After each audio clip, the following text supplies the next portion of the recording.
الحمد لله الملك الديان، والصلاة والسلام على سيدنا محمد سيد ولد عدنان، وعلى آله وأصحابه ومن تبعهم بإحسان إلى يوم يبعث فيه الإنس والجان. أشهد أن لا إله إلا الله وحده لا شريك له، الموجود أزلا وأبدا بلا مكان، وأشهد أن سيدنا محمدا عبده ورسوله الذي كان خلقه القرآن. أما بعد، فيا عباد الرحمن، أوصيكم وإياي بتقوى الله المنان القائل في كتابه القرآن: يا أيها الذين آمنوا اتقوا الله ولتنظر نفس ما قدمت لغد واتقوا الله إن الله خبير بما تعملون. وقال رسول الله صلى الله عليه وسلم: من أتى كاهنا أو عرافا فصدقه بما يقول فقد كفر بما أنزل على محمد. صدق الله العظيم وبلغ رسولنا الكريم، ونحن على ذلك من الشاهدين والشاكرين، والحمد لله رب العالمين. معاشر المسلمين, jamaah salat Jumat yang dimuliakan dan diberkati oleh Allah Subhanahu wa taala. Marilah pada kesempatan yang mulia ini kita tingkatkan iman dan takwa kita kepada Allah Subhanahu wa taala. Karena hanya dengan iman kita akan mendapatkan jaminan keselamatan kelak di akhirat. Dan dengan ketakwaan kita akan mendapatkan derajat yang tinggi dari Allah Subhanahu wa taala. Inna akramakum indallahi atqakum. Sesungguhnya yang paling mulia di antara kalian menurut Allah adalah orang yang paling bertakwa kepadanya. Ma'asyiral muslimin, jamaah salat Jumat yang dimuliakan dan diberkati oleh Allah Subhanahu wa taala. Hari demi hari telah silih berganti. Bulan demi bulan juga telah silih berlalu, sehingga kita berada di penghujung dari tahun 2024. Itu artinya bahwa kita semakin hari semakin bertambah umur kita, semakin hari semakin berkurang jatah hidup kita di dunia. Usia adalah angka, tapi kematian adalah satu keniscayaan. Kita tidak tahu kapan kita akan meninggalkan dunia yang fana ini. Dalam usia berapa kita akan meninggalkan dunia yang fana ini? Allah Subhanahu wa ta'ala berfirman: "Wa ma tadri nafsum madza taksibu ghada, wa ma tadri nafsum bi ayyi ardin tamut." Dan tidaklah ada yang tahu apa yang dilakukan oleh seorang jiwa itu nanti di masa yang akan datang. Dan tidaklah seorang jiwa itu juga akan mengetahui di mana dia akan meninggalkan dunia yang fana ini. Tapi yang jelas kita diperintahkan oleh Allah Subhanahu wa taala untuk senantiasa beramal soleh, mencari bekal ketakwaan dan ibadah kepada Allah Subhanahu wa taala. Ma'asyiral muslimin, jamaah salat Jumat yang dimuliakan dan diberkati oleh Allah Subhanahu wa taala, adalah hal yang tidak dianjurkan di dalam syariat Islam. Ketika kita berganti tahun kemudian kita isi dengan sesuatu yang tidak baik, bahkan kemudian kita mengikuti apa yang dilakukan oleh orang-orang non-muslim, orang-orang di luar sana, berhura-hura merayakan tahun baru, bahkan kemudian melakukan maksiat kepada Allah Subhanahu wa taala. Bukankah Rasulullah sallallahu alaihi wasallam di dalam sebuah sabdanya beliau mengatakan, la tattabi'anna sananal ladzina min qablikum shibran bi shibrin dhira'an bi dhira'in hatta law dakhalu jubba dabbin lattaba'tumuhum. Qalu ya Rasulullah al-yahud wan nasara. Qala faman. Rasulullah sallallahu alaihi wasallam mengingatkan kepada kita semuanya, nanti di akhir zaman ada mereka yang mengikuti tradisi-tradisi orang-orang sebelum kalian. Satu jengkal demi satu jengkal, satu hasta demi satu hasta, bahkan seandainya mereka masuk ke lubang biawak, kalian akan mengikuti mereka. Para sahabat kemudian bertanya, apakah yang anda maksud itu adalah kaum Yahudi dan Nasrani, wahai Rasulullah?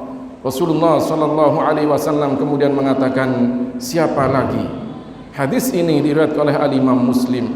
Itu artinya bahwa kita dilarang untuk mengikuti tradisi-tradisi mereka, berhura-hura, bersenang-senang, berfoya-foya, berhambur-hamburkan harta, bahkan melakukan maksiat. Ketika kemudian terjadi pergantian tahun, bahkan muncul di akhir tahun para peramal yang meramalkan apa yang akan terjadi nanti di 1 tahun ke depan, umat Islam dilarang untuk membenarkannya. Bahkan Rasulullah sallallahu alaihi wasallam menyebutkan, man ata kahinan aw arrafan fasaddaqahu bima yaqul faqad kafara bima unzila ala Muhammad. Barang siapa yang mendatangi dukun atau peramal, kemudian dia membenarkan apa yang dikatakan oleh keduanya, maka dia telah kufur terhadap apa yang diturunkan kepada Sayyidina Muhammad. Hadis riwayat Al-Imam Hakim. Ini artinya janganlah kita ikut-ikutan membenarkan ramalan-ramalan apa yang akan nanti terjadi tahun kemudian. Umat Islam setiap kali kita berganti tahun diharuskan, dianjurkan, diperintahkan untuk muhasabah. Allah Subhanahu wa taala berfirman, ya ayyuhalladzina amanu taqullaha wal tanzur nafsum ma qaddamat lighad wattaqullaha innallaha khabirum bima ta'malun. Wahai orang-orang yang beriman, bertakwalah kalian kepada Allah, dan hendaklah setiap dari jiwa di antara kalian melihat apa yang pernah dia lakukan untuk dia pertanggungjawabkan di hari kemudian, melihat apa yang pernah dia perbuat untuk dia pertanggungjawabkan di hari kiamat, dan bertakwalah kalian kepada Allah, sesungguhnya Allah Maha mengetahui apa yang kalian lakukan. Ini adalah perintah dari Allah Subhanahu wa taala, bahwa setiap berganti tahun, setiap bertambah usia, maka akan lebih dekat kita dengan kematian. Sehingga kemudian kita diperintahkan untuk introspeksi diri, melihat apa yang pernah kita lakukan, agar kemudian kita perbaiki di hari kemudian.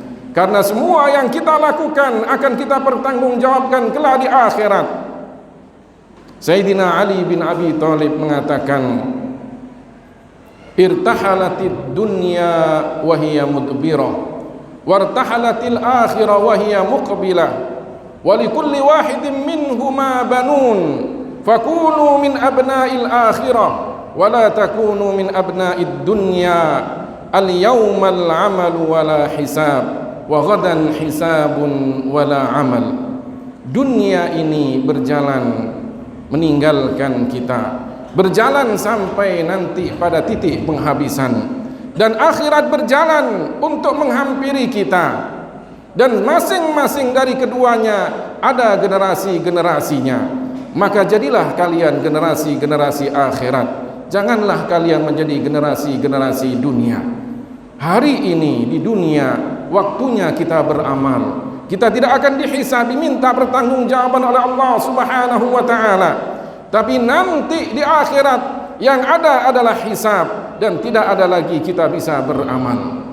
Ma'asyiral muslimin, jamaah salat Jumat yang dimuliakan dan diberkati oleh Allah Subhanahu wa taala. Orang yang cerdik pandai adalah orang yang mau mensyukuri nikmat Allah Subhanahu wa taala. Allah Ta'ala memberikan kepada kita anugerah umur yang panjang, maka kita syukuri umur yang panjang ini untuk ibadah kepada Allah Subhanahu wa Ta'ala. Allah memberikan kepada kita kesempatan hidup di dunia. Kesempatan itu tidak akan terulang untuk kedua kalinya. Maka kita manfaatkan dengan sebaik-baiknya. Mencari bekal, dan sebaik-baik bekal adalah takwa kepada Allah Subhanahu wa ta'ala. Jika kita hanya berfoya-foya, hanya bersenang-senang, apalah artinya umur yang Allah berikan kepada kita? Kemuliaan bukan karena umur yang panjang, tapi kemuliaan karena ketakwaan yang Allah berikan kepada kita. Kemuliaan bukan karena ketampanan dan harta yang kita miliki, tapi kemuliaan karena ketakwaan yang Allah berikan pada diri kita. Innallaha la yanzuru ila suwarikum wala ila amwalikum, walakinnallaha yanzuru ila qulubikum wa a'malikum. Sesungguhnya Allah tidak melihat pada tampan kalian, wajah kalian, tapi Allah Subhanahu wa ta'ala melihat apa yang ada di dalam diri kalian, yaitu ketakwaan dan amal soleh kalian. Karenanya mari kita manfaatkan kesempatan hidup ini dengan sebaik-baiknya untuk menambah bekal ketakwaan kepada Allah Subhanahu wa ta'ala. Mari ingatkan diri kita bahwa kehidupan ini semuanya akan ada ujungnya, yaitu kematian. Sebelum kita diingatkan oleh kematian, mari kita ingat sejak dini agar kita selalu menambah ibadah kepada Allah Subhanahu wa ta'ala. Rasulullah sallallahu alaihi wasallam bersabda, "Al-kayyisu man dana nafsahu wa amila lima ba'dal maut." Orang yang cerdik pandai adalah orang yang mau mengekang hawa nafsunya, terus dia melakukan ibadah kepada Allah Subhanahu wa ta'ala dan beramal untuk kehidupan setelah kematian. Mudah-mudahan kita di antara hamba-hamba Allah yang bisa mensyukuri nikmat-nikmat Allah Subhanahu wa ta'ala, dan mudah-mudahan kita di antara hamba-hamba Allah yang mendapatkan taufik dari Allah Subhanahu wa ta'ala agar kita senantiasa bisa memperbaiki diri kita dan introspeksi terhadap apa yang kita lakukan sebelumnya. Dan mudah-mudahan kita di antara hamba-hamba Allah yang ketika meninggalkan dunia yang fana ini, kita meninggal dalam keadaan husnul khatimah. Amin ya rabbal alamin.